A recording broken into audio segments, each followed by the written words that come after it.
Bueno, pues terminamos la reunión de hoy de seguridad.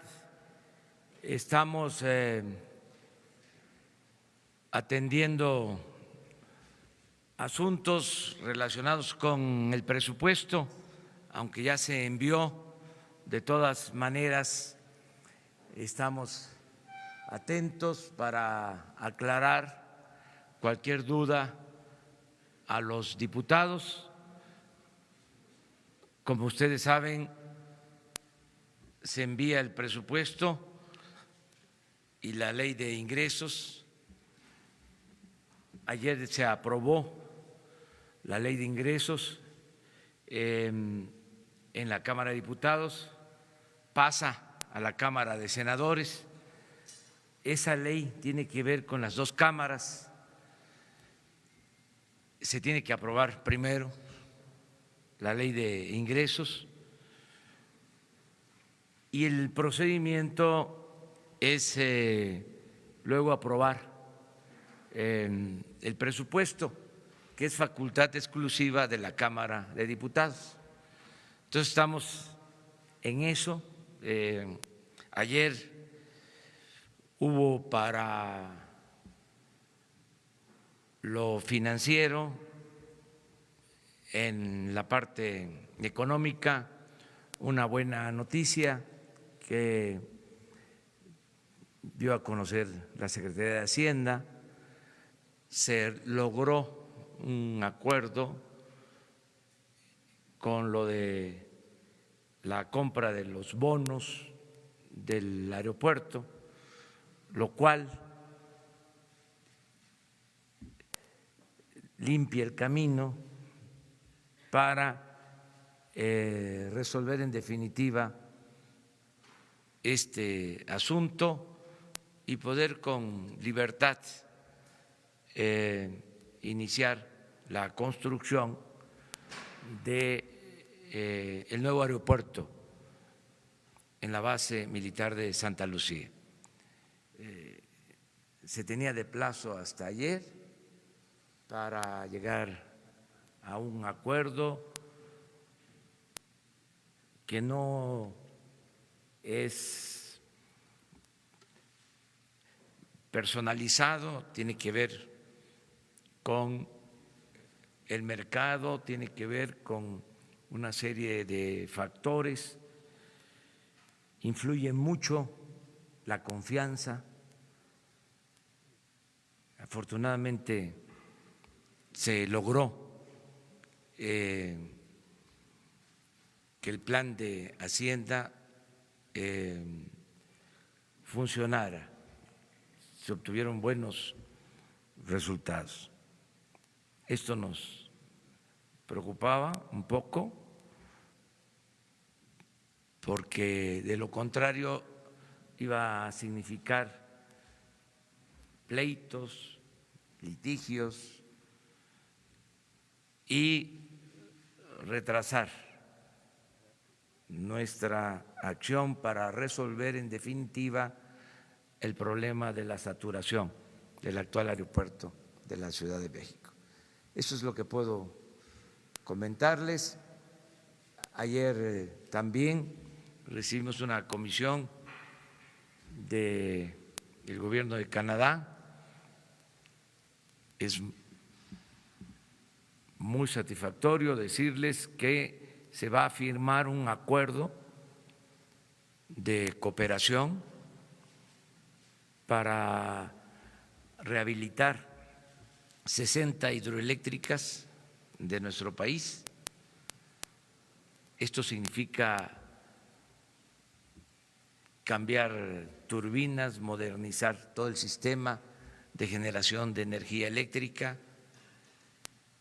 Las hidroeléctricas nuestras, las más grandes, las más importantes, se construyeron hace 50, 40 años, cuando el sistema de turbinas no era bueno, en ese entonces era lo más moderno, pero ha habido cambios nuevas tecnologías y ahora se puede producir más con nuevas turbinas, con el mismo cuerpo de agua, ya se tiene esa infraestructura, es cosa nada más de modernizarla y se calcula que podemos incrementar en el sexenio al doble la producción de energía eléctrica en estas plantas. Y es energía eléctrica limpia y barata. Esta empresa de Quebec, Canadá, es del Estado, es del gobierno, y ellos están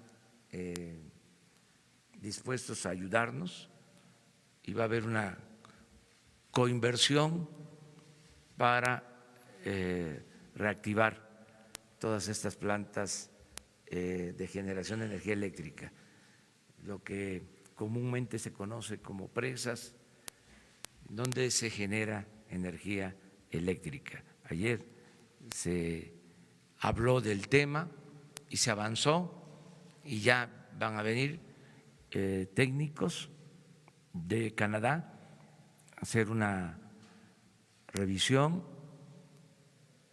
un diagnóstico para la presentación de un programa de colaboración conjunta con el gobierno de Canadá.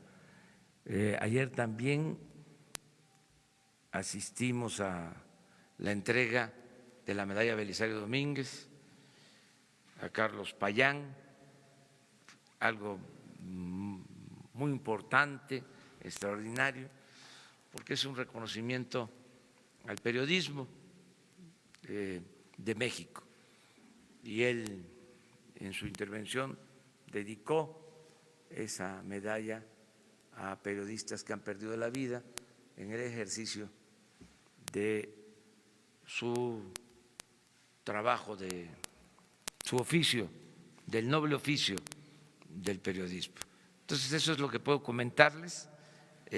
Vamos bien, en general, no hay problemas mayores. Afortunadamente, estamos empezando el gobierno y terminando el año y van caminando bien las cosas. Vamos a la segunda fila, ¿no? Ahora.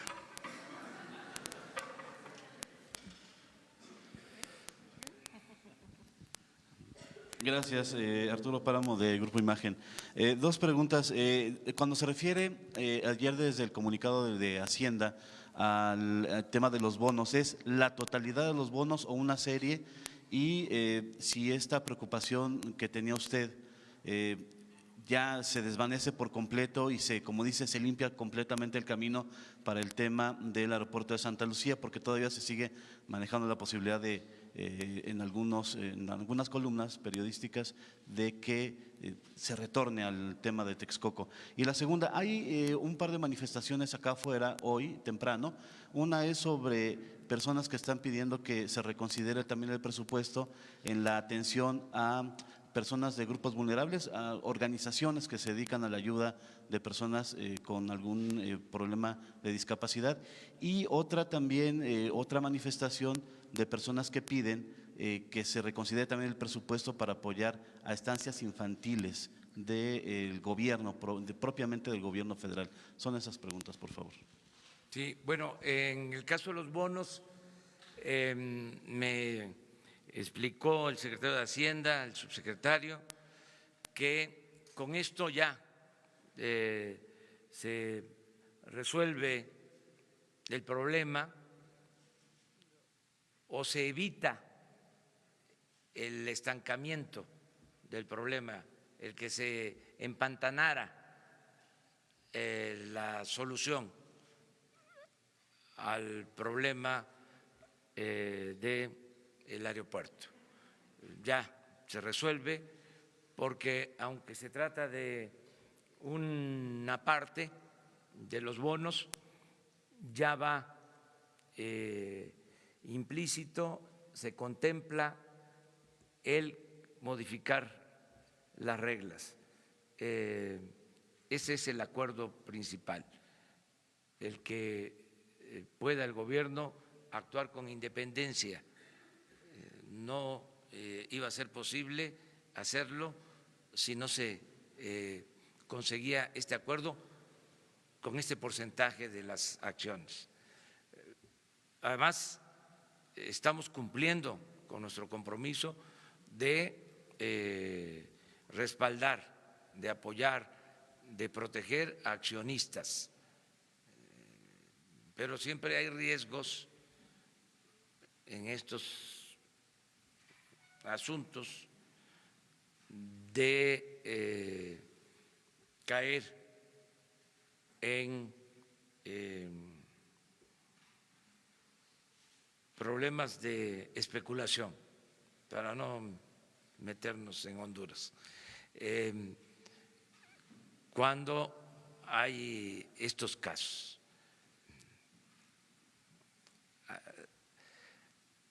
hay grupos que se dedican a la especulación.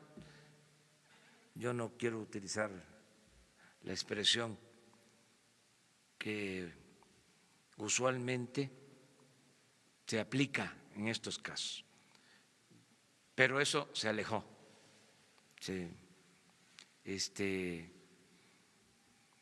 ahuyentó a quienes podían tener posibilidades de especular. Todo esto nosotros lo agradecemos mucho, porque tiene que ver con una actitud responsable de inversionistas y significa para nosotros el cumplimiento de todos los compromisos. Fue muy bueno.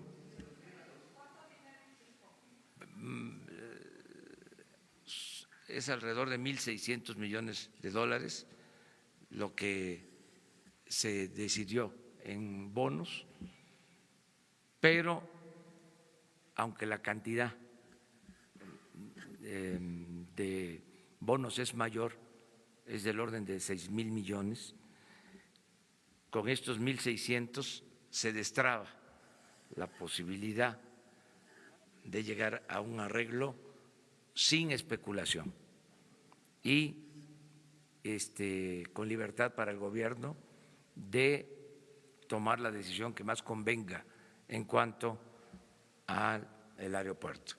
Siempre se tenía la posibilidad de decidir de manera soberana.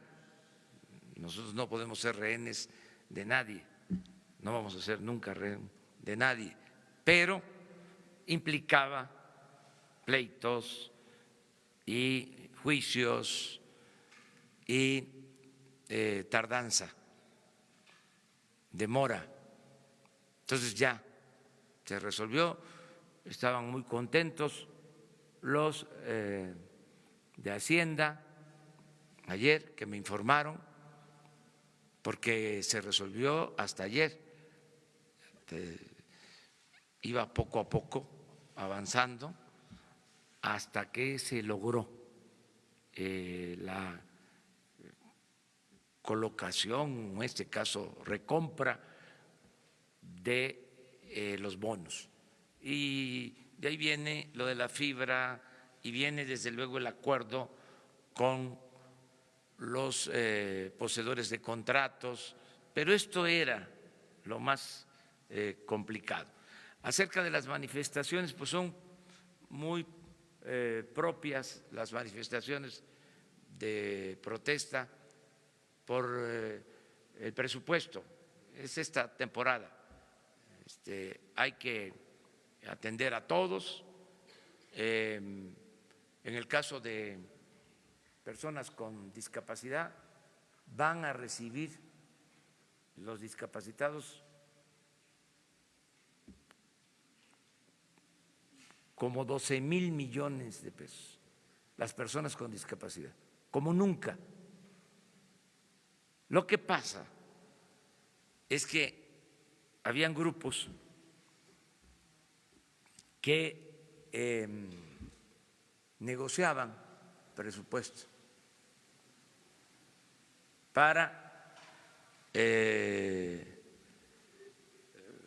poblaciones diversas y se pulverizaba, se fraccionaba mucho el presupuesto. Entonces, ahora ya no va a ser así. No vamos a entregar los apoyos a organizaciones, no van a haber intermediarios. Ese es el fondo también, de que se va a entregar de manera directa el apoyo. Entonces, esto es un cambio. En el caso, por ejemplo, de las estancias infantiles, es lo mismo, es un programa de la antigua Secretaría de Desarrollo Social, de la Sedesol, en el que se entregaban recursos a personas que tenían un espacio para cuidar a los niños de madres trabajadoras. Entonces, va a seguir el programa, pero queremos revisarlo porque no queremos poner en riesgo a los niños. O sea, no quiero mencionar lo triste que ha sido este tipo de cosas. Los niños no pueden estar en cualquier lugar. Tenemos que ver qué seguridad existe. Entonces, también por eso hay diferencias, pero a todos se les va a atender y va a haber justicia y el que tiene la razón, pues va a ser atendido, o sea, sin ningún problema. Ayer, por ejemplo, fueron a mi casa, ¿sí?, a hacer ahí un plantón. Querían que yo entrara por atrás. Dije, no, yo voy a entrar caminando, como siempre. O sea, les digo con todo respeto de que pues así no es el asunto. Aquí que se protesta en las plazas públicas. Yo fui opositor durante muchos años y nunca fui a protestar frente a la casa de un servidor público. O sea, son cosas distintas. Y también que si no tienen razón, aunque me impidan entrar a mi casa, no voy a ceder. No voy yo a ser rehén de nadie. O sea, y pues estoy acostumbrado a las protestas. No me espanta, no me asusta. Y además hasta celebro que la gente ejerza sus derechos. Y siempre he dicho que la libertad no se implora, se conquista. Pues atención, pero ya los están atendiendo aquí y pensaron de que si iban a mi casa, pues íbamos nosotros a ceder. Pues no se trata de eso, ya cambió. Miren, en el antiguo régimen, revisen, porque es interesante para estas épocas, cuando se discutía el presupuesto, cuando estaban en su apogeo los moches, que habían protestas y se resolvía todo repartiendo dinero con moches.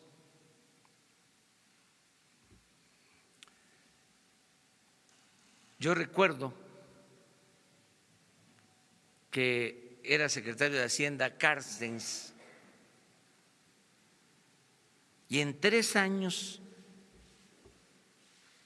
consecutivos, 3 años, y es cosa de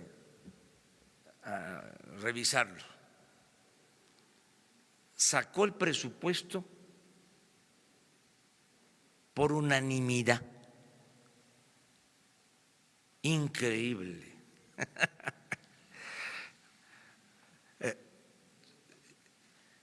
¿Cómo le hizo? Imagínense, para que todas las fuerzas políticas, la oposición, todos a votar, a levantar la mano, todos, 3 años consecutivos. Y en los últimos años, solo de una organización que ya no puedo mencionar, se oponían, todos de 500, 450 en el antiguo régimen. Y en 3 años, de 500, 500. Increíble. Pues, ¿qué pasaba? ¿Por qué se lograba ese consenso? Porque era la repartidera del presupuesto. Claro que quedaba el dinero arriba, no le llegaba a la gente, no le llegaba al pueblo.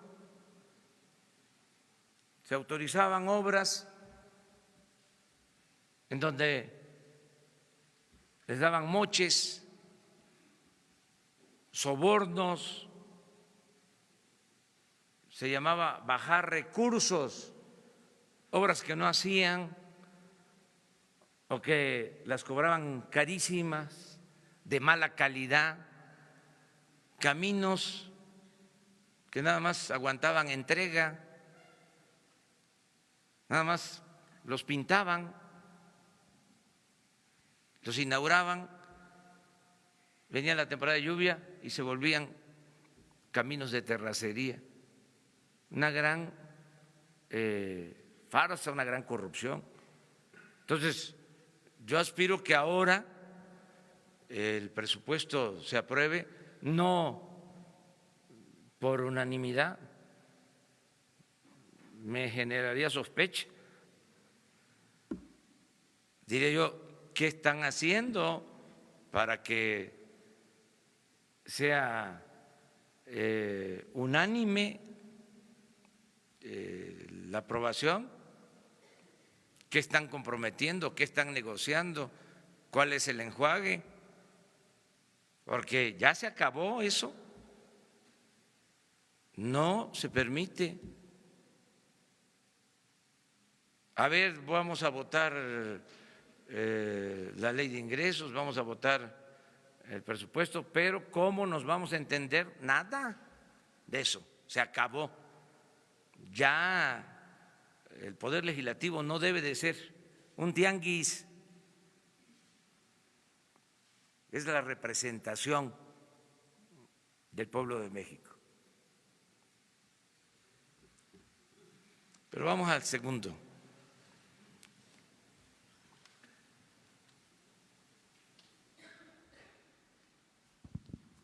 Presidente, buenos días. Miguel Bravo de Publimetro.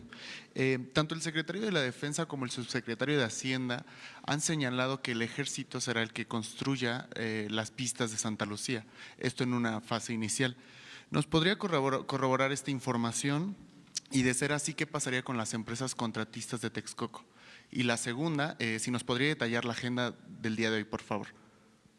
Bueno, el Ejército va a construir el nuevo aeropuerto en Santa Lucía, en la base militar.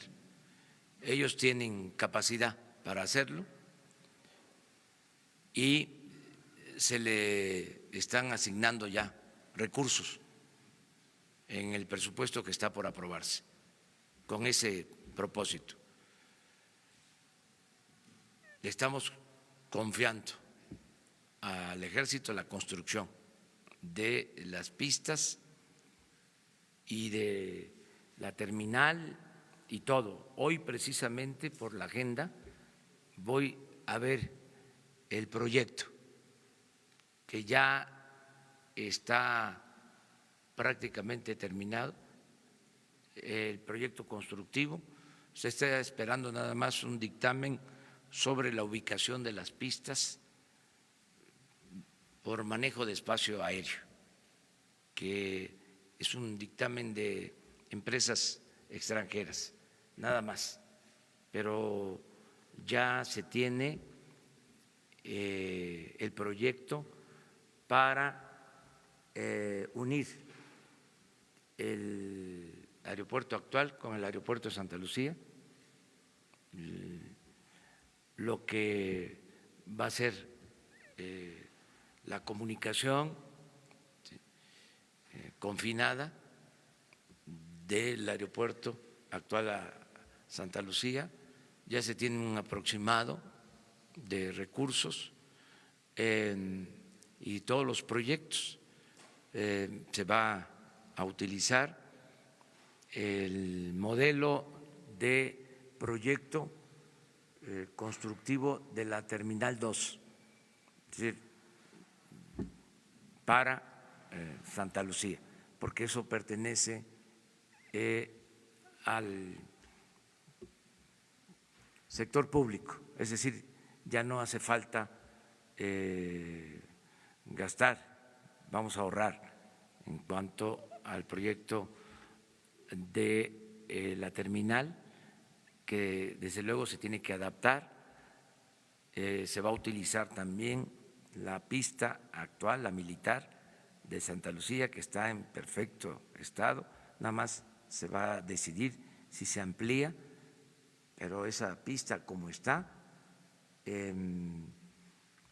ha sido utilizada para aterrizajes de aviones grandes.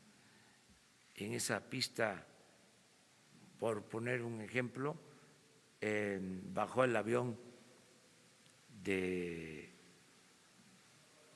la presidencia cuando el temblor del año pasado. Ahí bajó el presidente Peña de emergencia en esa pista. Las empresas, se está llegando a un acuerdo, hay mucho trabajo, hay mucha obra. Hasta diría que van a faltar empresas, porque tenemos muchas obras. Por ejemplo, vamos a licitar lo del Tren Maya.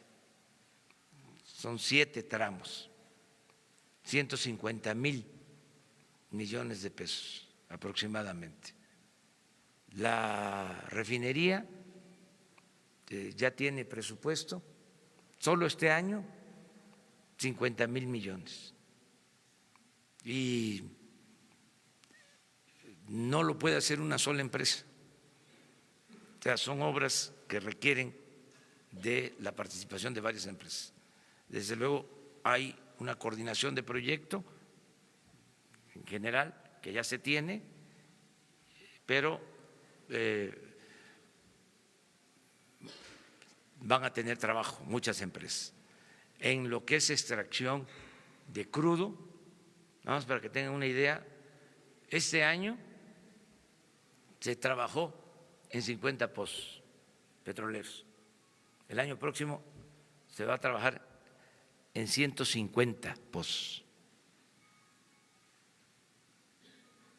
Entonces, son empresas que van a tener contratos. Por eso no hemos tenido problema. Hay mucha obra también en proceso. De los que están trabajando en el aeropuerto, tienen obras en proceso que van a continuar, carreteras y otro tipo de obras. Segundo, ya quedamos segunda fila. Ya. Es que ayer les tocó a los de adelante. Señor, buenos días. Vengo de Morelia. En principio, me interesa mucho conocer su punto de vista en relación a una política internacional que son las zonas económicas especiales. Usted siempre ha dicho que en su trabajo de justicia social, primero los pobres, Singapur, China, Taiwán, Hong Kong, han sobresalido mucho gracias a las zonas económicas especiales. Nosotros en Michoacán, ¿está usted contemplando Lázaro Cárdenas, la Unión como zona económica especial? Pregunta uno, perdón. Y dos, la Universidad Michoacana de San Nicolás de Hidalgo tiene crisis, problemas, usted los conoce también. ¿Qué se va a hacer? Y si me permite hacerle llegar este documento de presidentes municipales de mi tierra que están allá afuera, para que usted directamente lo cheque. Creo que los va a atender Zoé Robledo en unos minutos. Gracias, señor. Muy bien, pues vamos a analizar todo lo que convenga para el fomento económico del país, se va a impulsar. Se llamen zonas económicas o regiones de desarrollo o cortinas de desarrollo o zonas libres de inversión para fomentar la inversión, para crear empleos. Entonces, no descartamos ningún proyecto. En el caso de Lázaro Cárdenas, sí nos han hecho ya una propuesta, lo mismo Manzanillo, vamos el domingo al puerto de Salina Cruz, Coatzacoalcos, o sea, todo el desarrollo de los puertos. Estamos trabajando en eso. Acerca de los problemas que hay en algunas universidades de los estados, la propuesta que nosotros le hicimos a los gobernadores es ayudarles, ¿sí?, si no tenían fondos para cerrar el año, porque se deben salarios o no han pagado aguinaldo, que lo que podríamos nosotros hacer es buscar la manera de adelantar las participaciones, porque no es un compromiso del gobierno federal. Nos está costando trabajo hacerlo, pero estamos haciendo un esfuerzo. Qué bien que me pregunta eso, porque el secretario de Hacienda ya me planteó de que no es fácil que se adelanten las participaciones. O sea, habría que esperar a enero y ahora se requiere tener recursos, pero se está buscando la manera de que con remanentes, con fondos, se pueda adelantar estos apoyos. Entonces se está atendiendo. Yo recibo la carta, el oficio.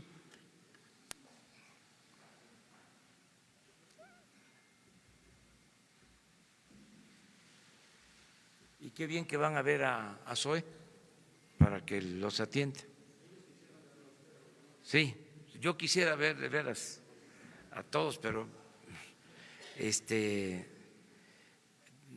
constantemente hablando con la gente, eso sí, con todos los sectores, de todas las clases sociales. Estoy en eso, pero no me alcanza el tiempo. Entonces, por eso también es muy bueno el que podamos comunicarnos, porque estos mensajes, el caso de la Universidad Nicolaita de Michoacán, pues es parecido a la Universidad de Morelos. Si ya estamos hablando de estos temas, pues ya ellos van a saber qué estamos nosotros decidiendo, pensando. Se están atendiendo todos los casos y estamos haciendo un esfuerzo para que se adelanten fondos buscando la manera de ayudar sin violar la normatividad.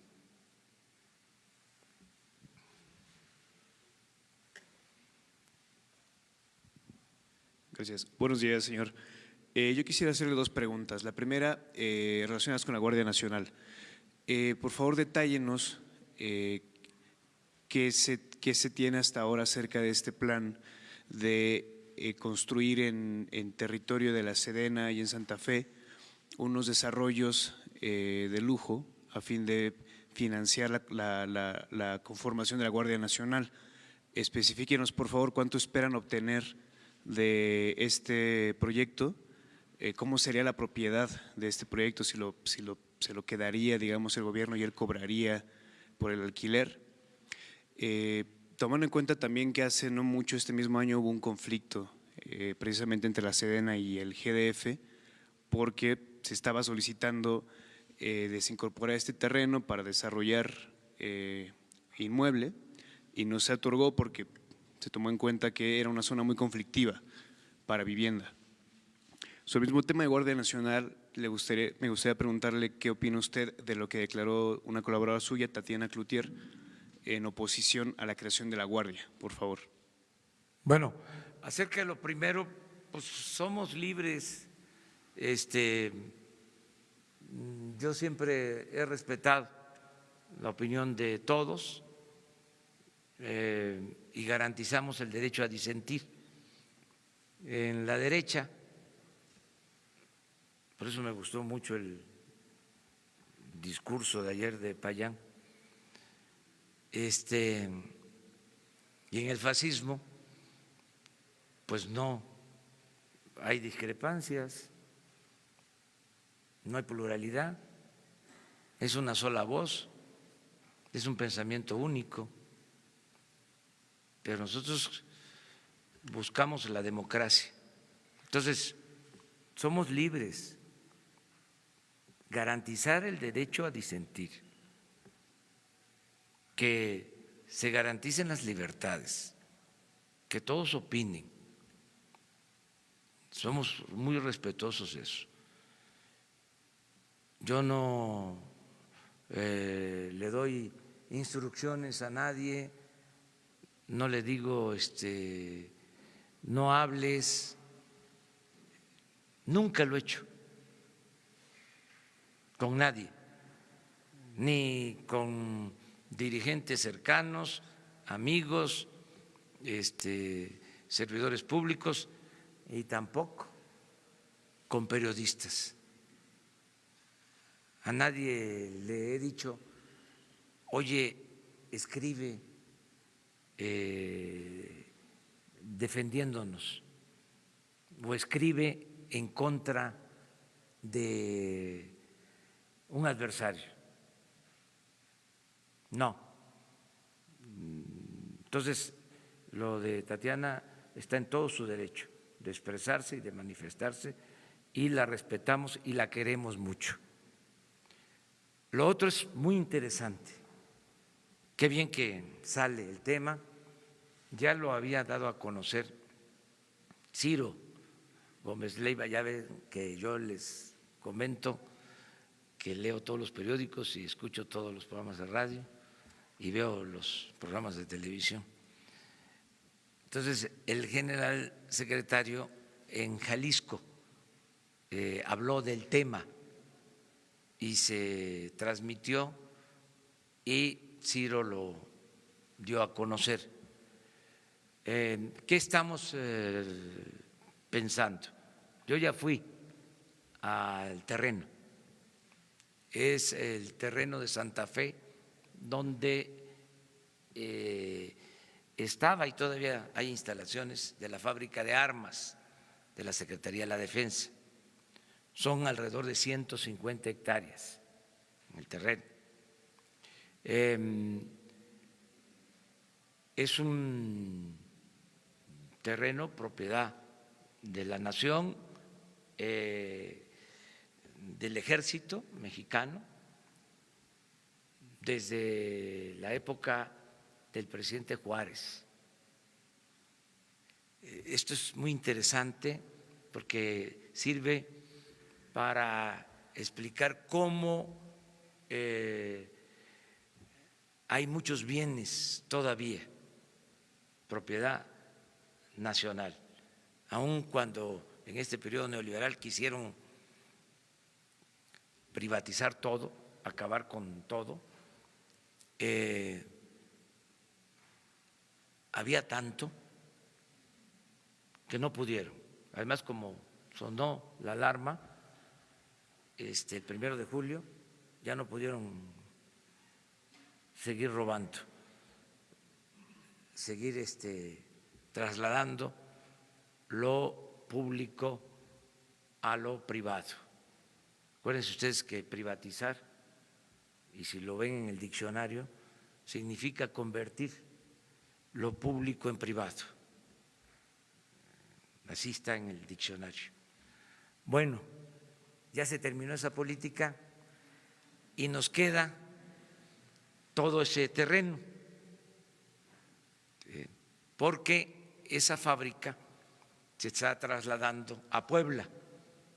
La Secretaría de la Defensa adquirió un terreno para tener esa fábrica de armas en Puebla. Todavía no se termina de construir todas las instalaciones, pero ellos consideraron que ya significaba cierto riesgo tener en Santa Fe, en este terreno, las fábricas de armas.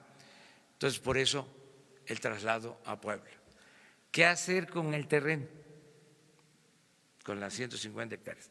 Hay como 50 hectáreas que existen instalaciones desde la época del inicio de la fábrica de armas. Son instalaciones históricas, son patrimonio cultural. Toda esa parte tiene que respetarse.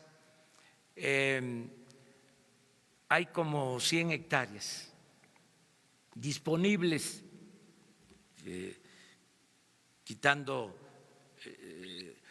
toda esta superficie dedicada a edificios históricos que bien podrían convertirse en museo, porque es la historia de las Fuerzas Armadas. También en esas 50 hectáreas hay unidades habitacionales del Ejército,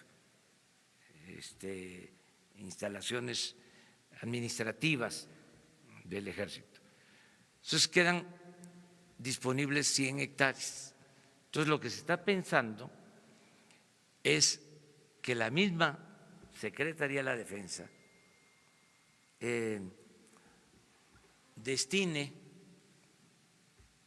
alrededor de 70 hectáreas para un parque, que sería como la cuarta sección del bosque de Chapultepec, porque se va a conectar con el bosque. Sería la cuarta sección. Todo lo que está cerca de el antiguo pueblo de Santa Fe, todo eso quedaría como un parque, las 70 hectáreas. Y se está pensando, en efecto, en urbanizar 30. La misma Secretaría de la Defensa, para que con lo que se obtenga de la urbanización, con la densidad permitida, sin infringir normas, leyes, para que con esos recursos se puedan construir instalaciones también de la Secretaría de la Defensa para la Guardia Nacional, que necesitamos en los estados, en las regiones del país. Necesitamos alrededor de 80 instalaciones militares para el funcionamiento de la Guardia Nacional, porque no existen instalaciones. Ya hablábamos del caso de la Policía Federal, que no tiene instalaciones cuando van a una misión, se tienen que hospedar en hoteles.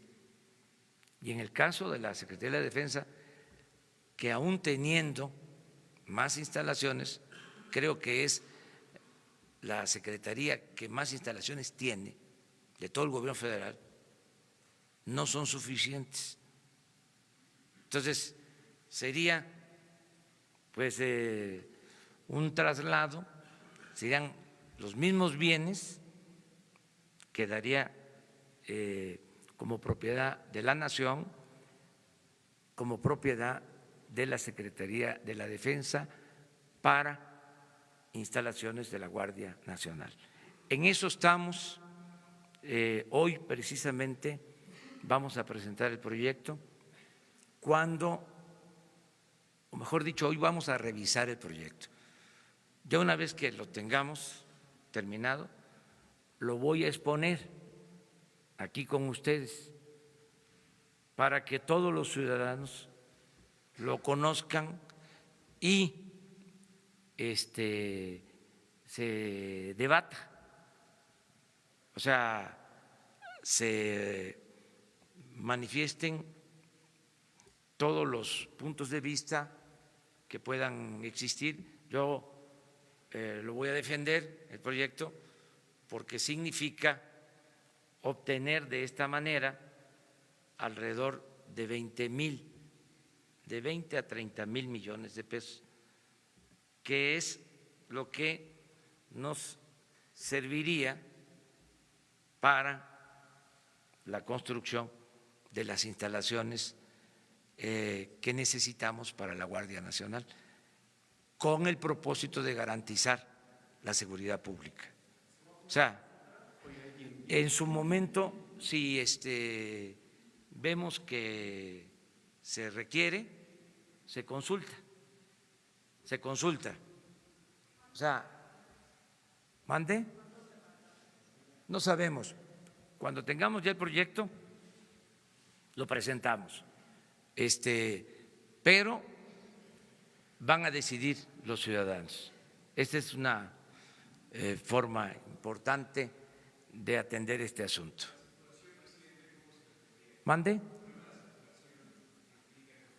Es que no se va a saturar, es que estamos hablando de dejar la mayor parte del terreno como área verde. O sea, no va a ser una inmobiliaria privada, no es un negocio privado.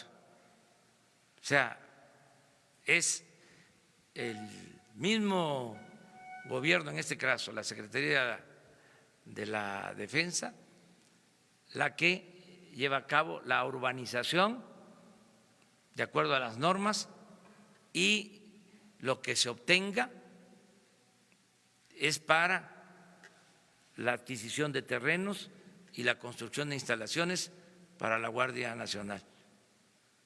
O sea, no se privatiza es una especie de permuta, nada. Bueno, pero eso es lo que va a adquirirse como instalaciones nuevas, todo. sea, es una parte del terreno, pero cuando conozcan el proyecto.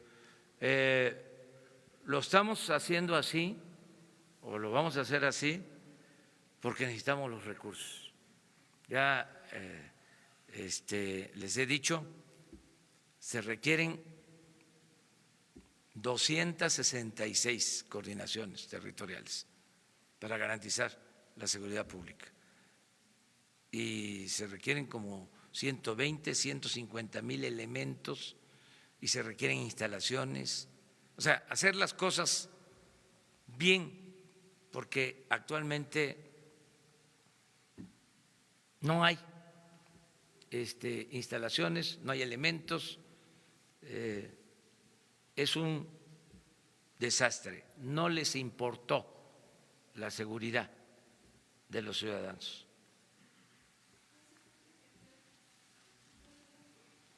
Bueno, pero íbamos por acá. A ver. Gracias, presidente. Buenos días. Alfonso Vargas, de Cadena Raza. Preguntarle, primer tema, ¿qué opinión le merece que el rector de la universidad, Enrique Graue, se sumó a este plan de austeridad y también el director del Politécnico, por un lado? Sin embargo, el gobernador del estado de Morelos dice que no está dispuesto a bajarse el sueldo. Y otro tema muy importante, el tema de educación. Usted está manejando su gobierno para evitar precisamente la corrupción. Hay comedores que se están manejando ya desde tiempo atrás en escuelas de tiempo completo. ¿Cómo está dando ese manejo, los recursos de los comedores de las escuelas públicas? ¿A dónde va a parar todos esos recursos? ¿Se piensa ayudar a la gente, en este caso como los desayunos, a bajar el costo de esos comedores? Por ejemplo, si están a 25 pesos, ponerlos a 10 pesos para ayudar a la economía de la gente. Gracias, presidente. Acerca de la reducción de los sueldos de los altos funcionarios públicos en lo que corresponde a el gobierno federal, es por ley. O sea, hay una interpretación que se está haciendo de que hay ciertos servidores públicos que no tienen por qué bajarse el sueldo, pero está en la Constitución. Entonces, eso es un asunto legal, constitucional, y al mismo tiempo es un asunto también voluntario, de convicciones. Por eso celebro que el rector de la universidad y el director del Politécnico hayan decidido reducirse los sueldos. Eso es importante, y ojalá y otros hagan lo propio, lo mismo, porque es muy abusivo el estar ganando tanto en un país con tanta pobreza, con tantas necesidades. Entonces, qué bien que el rector y el director del Politécnico están actuando de esta manera, lo celebro, y ojalá y otros hagan lo mismo. Hay servidores públicos que están totalmente de acuerdo en esta medida, que ya, insisto, es una norma constitucional, ya es una ley que debe de cumplirse. Acerca de cómo ayudar en desayunos escolares, en los comedores, pues estamos en eso. Yo les comento que todo el plan de austeridad que se está aplicando es para liberar fondos, para que el presupuesto apoye a la gente que más lo necesita, porque había una especie de enajenación, no les importaba la gente y el presupuesto era nada más para consumo interno del gobierno. El gobierno estaba ensimismado. Entonces, todo el presupuesto era para el aparato, para mantener el aparato administrativo. Y no se transferían recursos, no se entregaba el dinero a la gente, porque el gobierno no tenía como función apoyar al pueblo. El gobierno era un facilitador del saqueo. Entonces, por eso, tanto desconcierto. Y no es fácil de asimilar, porque se ve normal. ¿Cuánto tiempo estuvieron diciendo de que entre más ganaran se iba a evitar la corrupción? ¿O cuánto tiempo se estuvo machacando de que había que triunfar a toda costa, sin escrúpulos morales de ninguna índole? Que el que no transaba no avanzaba, y que era un tonto el que no aprovechaba, o si se ocupaba un cargo y había que tomar una decisión, siempre se le recomendaba al servidor público: no te metas en lío, si no es tuyo el dinero. Y los bienes públicos se maltrataban, los vehículos, excesos en todo. En las oficinas las luces prendidas día y noche, teléfonos al por mayor, gasto excesivo de gasolinas. O sea, ustedes van a hacer el recuento de los hechos, porque ustedes son investigadores, pero era un desperdicio por entero de todo. Sistemas de comunicación, se puso de moda la compra de sistemas de cómputo, todo se quería resolver con las nuevas tecnologías, con sistemas de internet,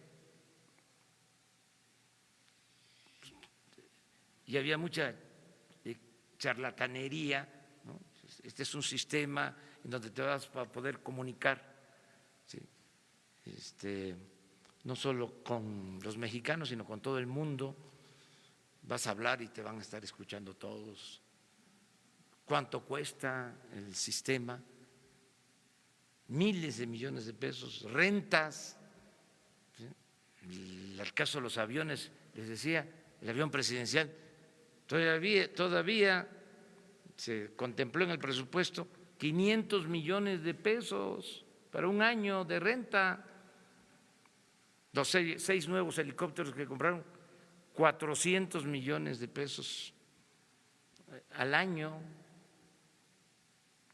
Los vehículos de aquí, rentados, todos. El que utilicé antier para ir a Hidalgo, renta, ya se termina el contrato ya, y voy a buscar a ver qué vehículo utilizo, porque también los que quedaron, todos blindados. Entonces, camionetas, Suburban, pero muchísimas. Lo que pasa que el secretario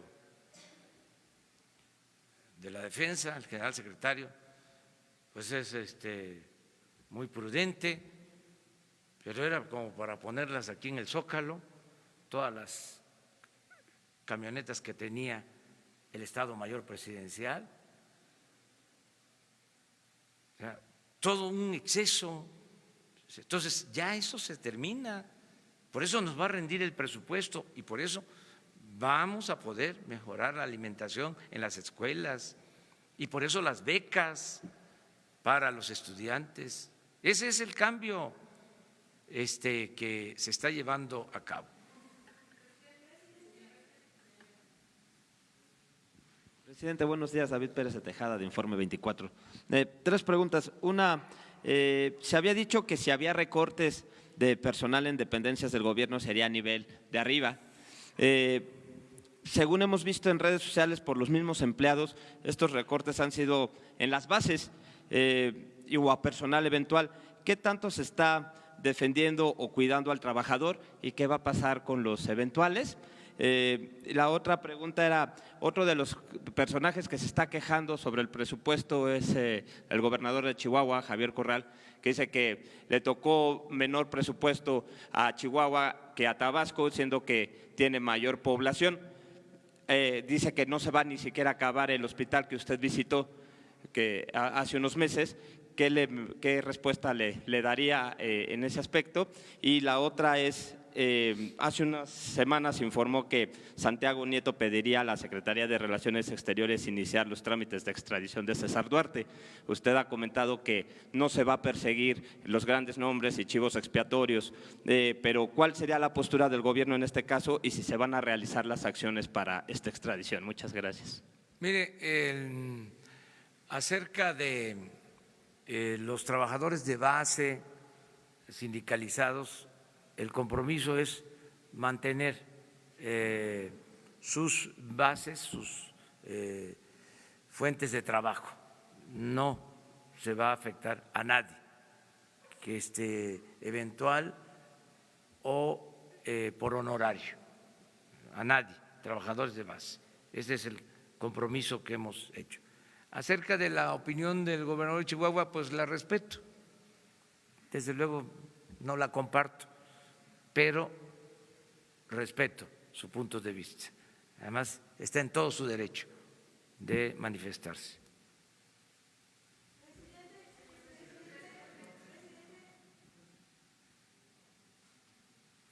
Seguimos con, bueno, pero a ver, una pues. Faltan 3. Son dos asuntos. Nancy Rodríguez, de Oro Sólido en Redes. Son 2 asuntos, presidente. La más importante es de que las personas con discapacidad que están manifestándose ahorita afuera ya lo escucharon, ya le etiquetaron incluso una fotografía con sus peticiones. Ellos piensan que se les va a reducir sus recursos. No sé si tenga algún mensaje para ellos, No. ahorita lo están escuchando. Qué bien que sale el tema. 1 millón de discapacitados pobres van a recibir una pensión mensual, igual que la de los adultos mayores. Ese 1 millón de personas con discapacidad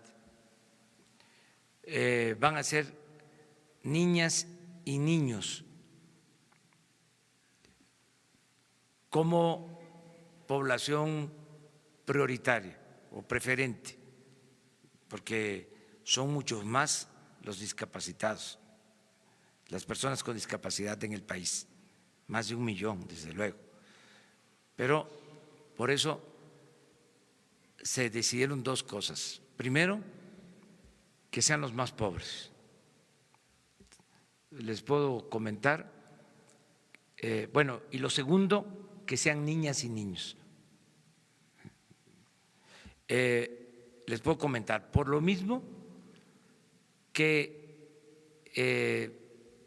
del 1.095.000 van a ser niñas, niños de los pueblos indígenas de México. No va a quedar una persona con discapacidad indígena sin pensión. Y esto significa una inversión del orden de 12,000 millones de pesos. Nunca se había destinado tanto para apoyar a personas con discapacidad. De todas maneras, ¿sí?, se va a atenderles a ellos, porque tienen derecho, ¿sí?, pero se les va a explicar de qué, cuánto se ejerció este año para personas con discapacidad. Les aseguro que cuando mucho el 10% de lo que vamos a ejercer. Entonces, entiendo que debe hacer un programa especial que se esté llevando a cabo en lo que era la Secretaría de Desarrollo Social, ¿sí?, pues que ya pasa a formar parte de la Secretaría de Bienestar y son estos apoyos que estamos ahora llevando a cabo. De todas maneras se les va a atender. Ok. Y el segundo asunto, presidente, usted nos informó ayer que regresando al presupuesto le van a asignar 1,500 millones de pesos a la presidencia. Y usted nos informaba que precisamente no se iba a ejercer porque ya no tiene automóviles, servicios, excesos, lujos. ¿Nos podría informar cómo están los gobernadores en este rubro? Porque pues ellos no viven como usted, o sea, también tienen sus casas en las mejores zonas en los estados, incluso tienen casas cuando son destinos turísticos en los destinos turísticos, incluso son para hospedarse gente VIP, ¿no? Y tienen también escoltas. ¿Usted tiene más o menos el monto en este rubro, cuánto se gasta? Y otra cosa, por ejemplo, el ex jefe de gobierno, ahora senador, pues llega con sus escoltas. Entonces, me surgió la duda, ¿también los ciudadanos pagamos pensión como a los exgobernadores, perdón, como a los expresidentes, a los exgobernadores?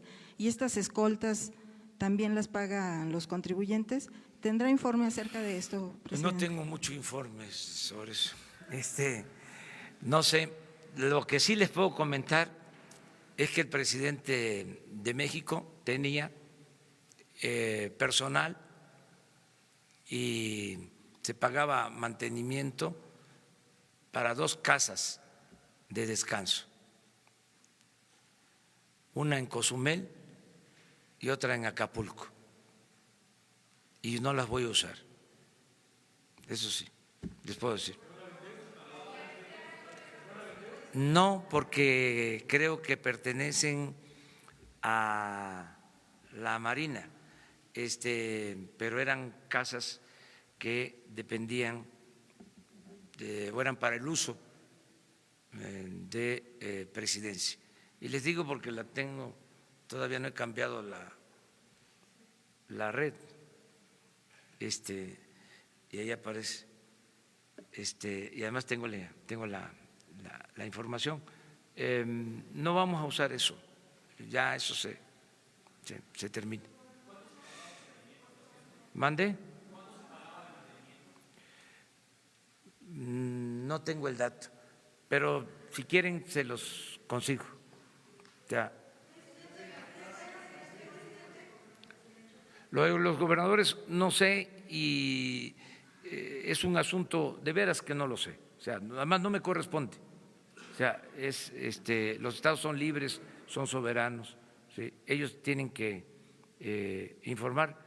Sé que algunos ya están decidiendo no vivir en las residencias oficiales, sé que algunos están dejando de utilizar los aviones privados. Por ejemplo, se paga, eso lo sé, mucha renta de aviones, o sea, porque no necesariamente son aviones del gobierno, sino pagan las rentas de aviones, de helicópteros. He recibido peticiones para que los helicópteros, lo acabo de plantear, que se compraron, que son helicópteros que costaron alrededor de 1,000 millones cada uno. Hay 6 nuevos. Ya hay estados que me están solicitando para que se utilicen como ambulancias aéreas.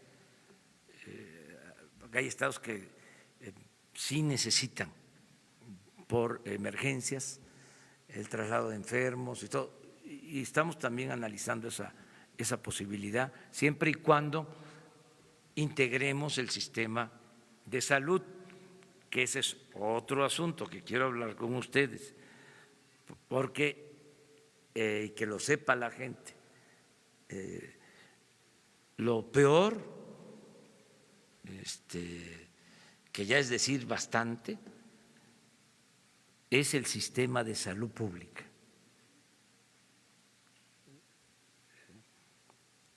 Y esto es muy lamentable porque no se atiende a la gente, no hay médicos, no hay medicamentos, es un desastre y lo tenemos que reconstruir. Es todo un reto porque está totalmente fraccionado. La Secretaría de Salud tiene a su cargo, la Secretaría de Salud Federal tiene a su cargo cuando mucho 10 hospitales en los estados. 10 no dependen de la Secretaría de Salud Federal, los centros de salud, ni las unidades médicas rurales. Los centros de salud y los hospitales dependen de los gobiernos estatales. Las unidades médicas dependen del seguro. Existen, desde luego, los institutos de salud, pero ese es para atención especializada. Entonces, necesitamos integrar todo el sistema de salud y eso es lo que estamos haciendo. Afortunadamente, hay buena disposición de los gobernadores para esto, empezar con 8 estados, eso no lo vamos a dejar, y les pido a los dirigentes sindicales del sector salud que nos ayuden, porque vamos a llevar a cabo este nuevo sistema de salud para el bienestar, atendiendo también las demandas de los trabajadores del sector. Pero no lo podemos hacer de un día para otro, porque hay alrededor de 80,000 trabajadores eventuales o por honorarios en el sector salud. Entonces tenemos que ir basificando poco a poco y homologando, porque puede ganar 2 veces más un trabajador federal que un estatal, o al revés, que gane más el estatal. Por ejemplo, en aguinaldos, puede ser que un trabajador federal reciba 40 días y un trabajador estatal, hay casos que reciben 90 días de aguinaldo. Entonces, todo eso lo tenemos que resolver y tiene que ayudarnos la Organización sindical de que se trate, que entre todos ayudemos a sacar adelante el sistema de salud que está en pésimas condiciones.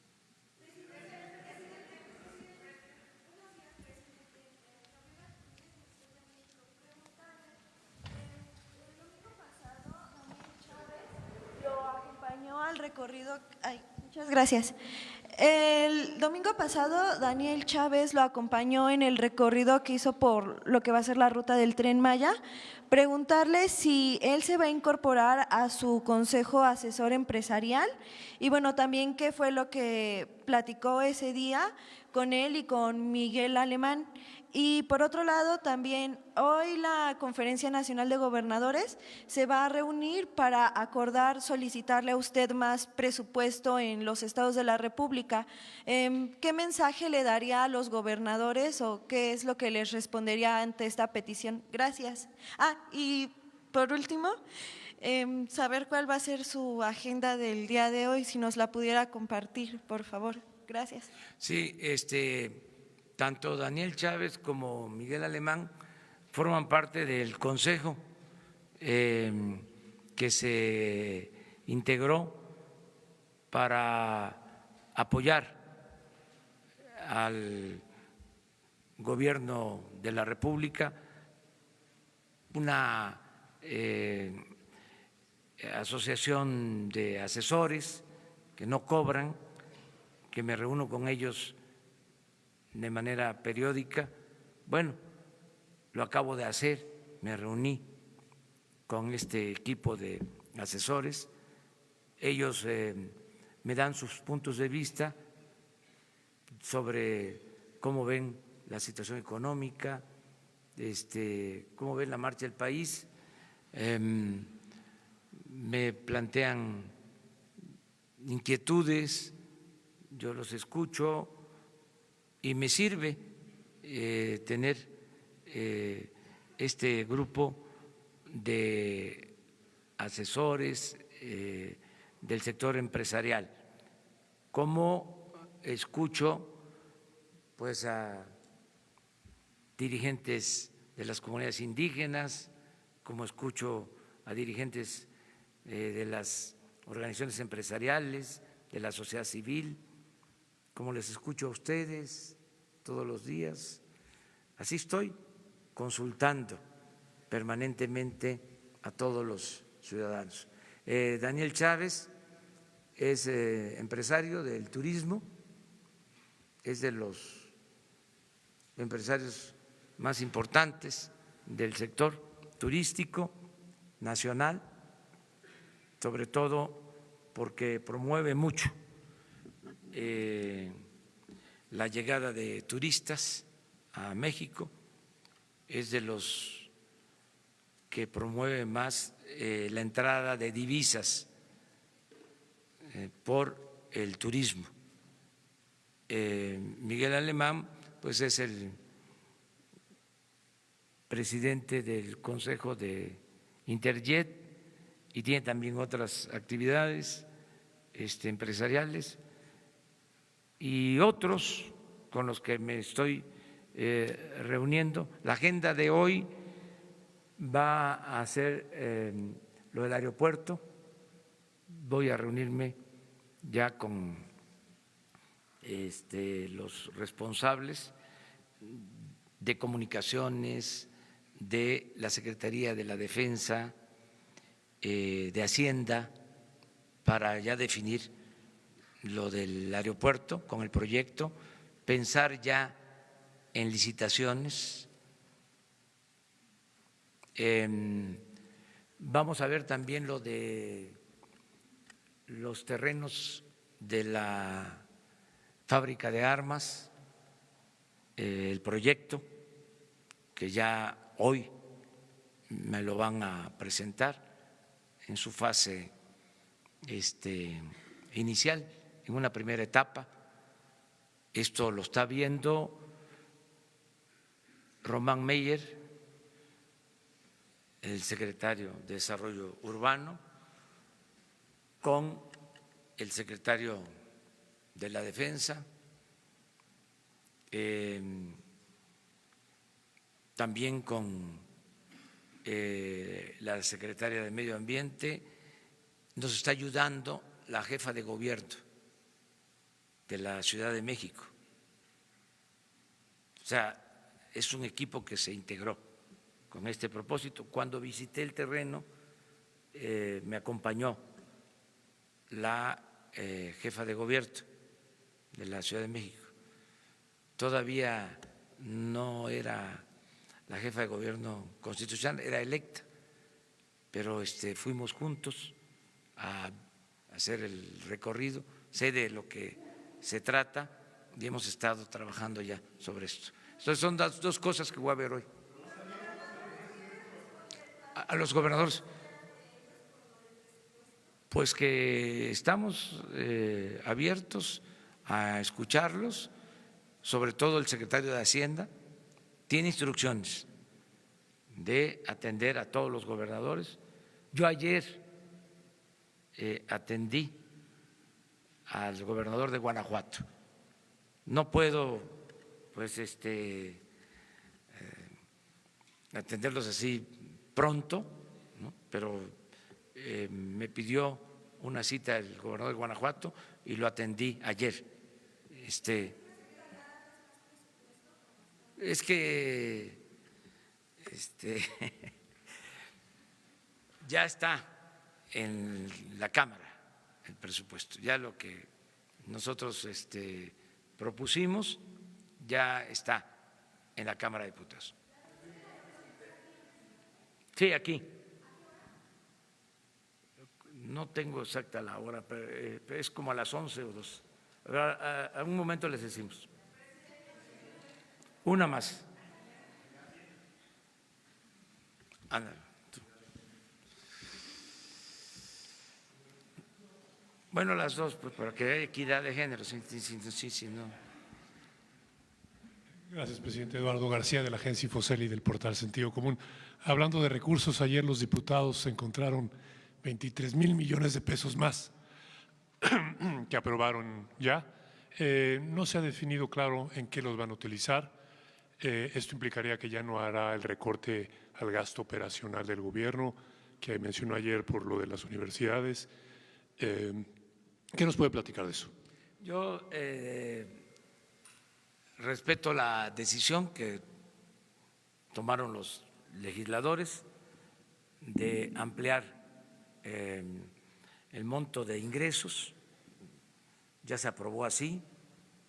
No sé exactamente de cuánto es la cantidad excedente. Yo pienso que debería de manejarse ese excedente con mucha prudencia.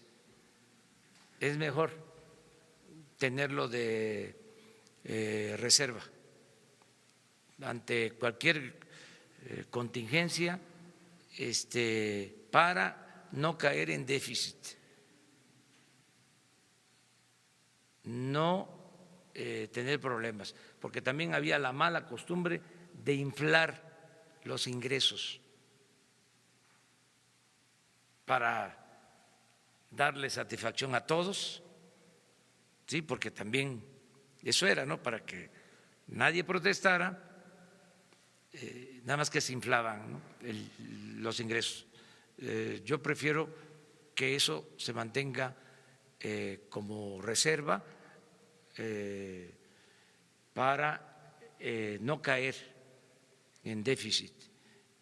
Otra mala costumbre que queremos eliminar es de que una cosa era lo autorizado y otra cosa era lo ejercido.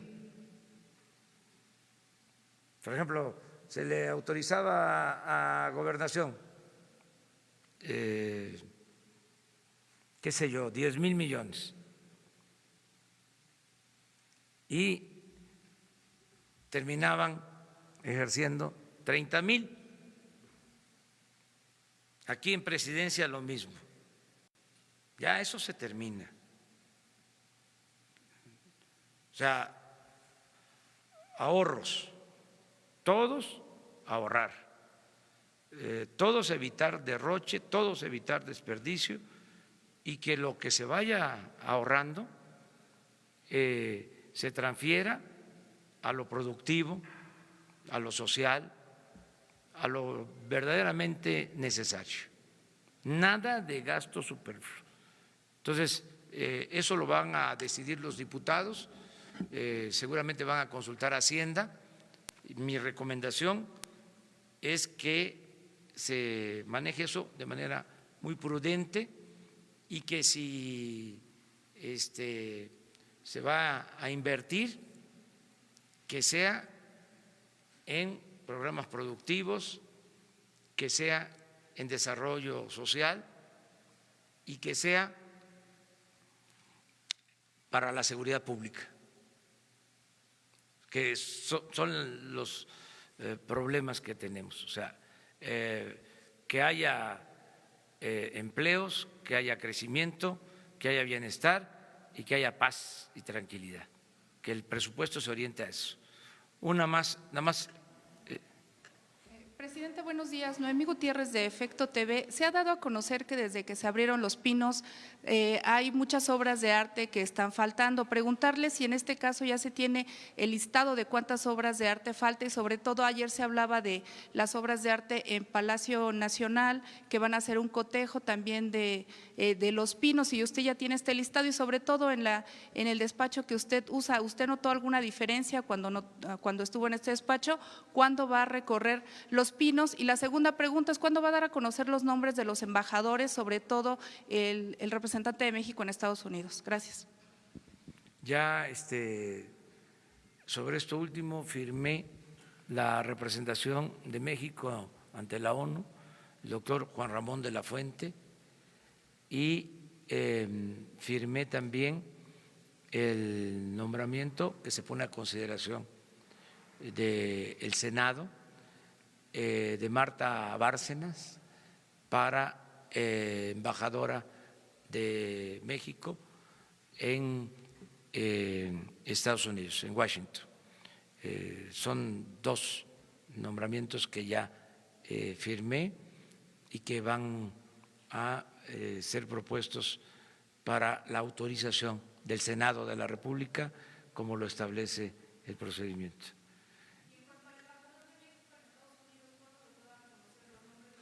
Ya, Marta Bárcenas.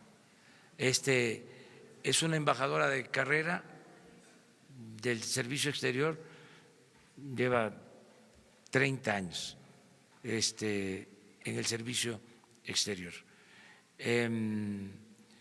Me preguntaste otra cosa. Sí, yo no encontré ningún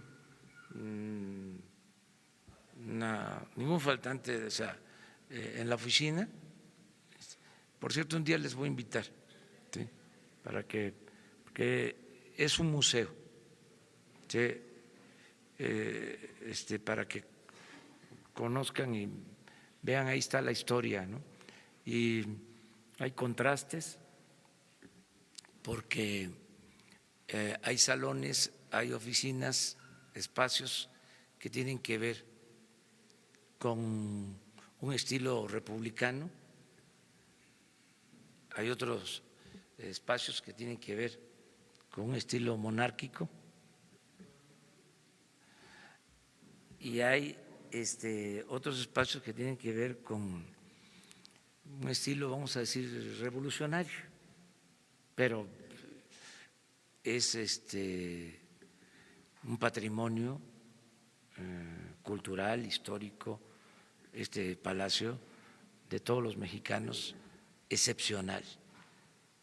Yo no sé por qué no despachaban aquí. Digo, está bien el espacio de Los Pinos, pero esto es la historia del país. Es un honor despachar desde el Palacio Nacional, un gran honor. Entonces, vamos con tiempo más adelante a organizar una visita, sobre todo a las oficinas, porque conocen los espacios que son para el público, los museos que hay, que son además extraordinarios, las bibliotecas que existen, pero las oficinas que usaban los presidentes también, los salones son algo importante, ¿no? Yo les invito a eso, cuando tengamos tiempo libre. En el caso de Los Pinos, sí, al parecer, según me han informado, no hay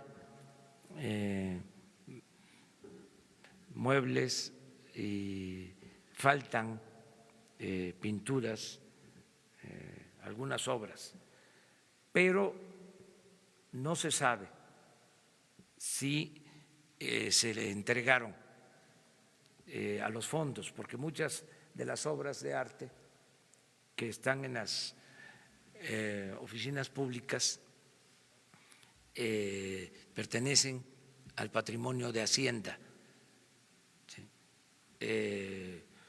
O tienen que ver con el gobierno federal. Entonces no se sabe si se entregaron, eso se está viendo, en su momento se va a saber. Pero hay que verlo primero. O sea, yo no quiero que hagamos escándalo de nada si no tenemos elementos. O sea, porque todo es supuestos, y le he pedido no solo a los funcionarios, servidores públicos, en este caso a Alejandra, secretaria de Cultura, Alejandra Fraustro, de que actúen con mucha seriedad, con mucha responsabilidad. O sea, no queremos escándalos, que cuando se presente algo es porque se tengan todos los elementos. Entonces, por eso, mejor vamos a esperarnos a que se tengan elementos sobre esto.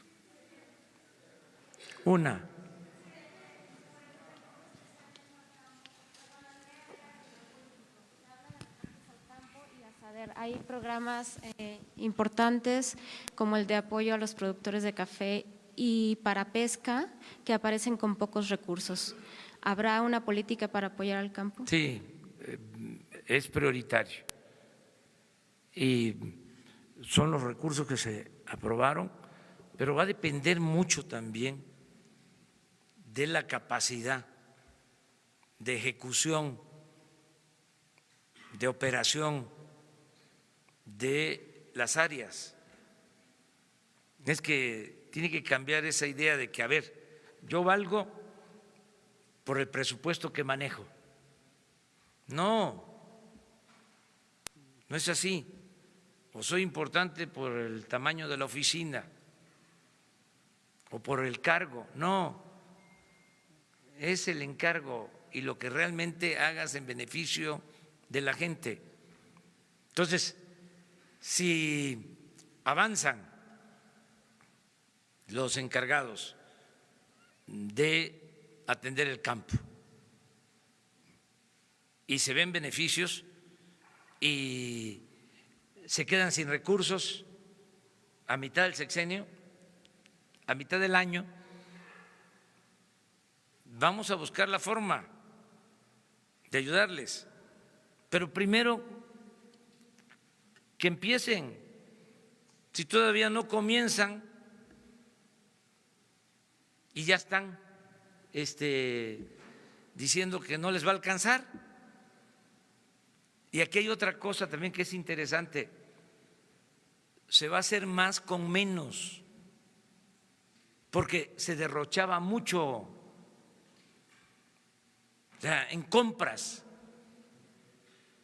¿Cuánto se desperdiciaba o se iba por el caño de la corrupción? Muchísimo. Yo estoy seguro que va a sobrar recursos destinados a compra, porque en la compra de las medicinas pagaban 2, 3 veces más. Resulta que se hacían licitaciones o compras en común, compras consolidadas,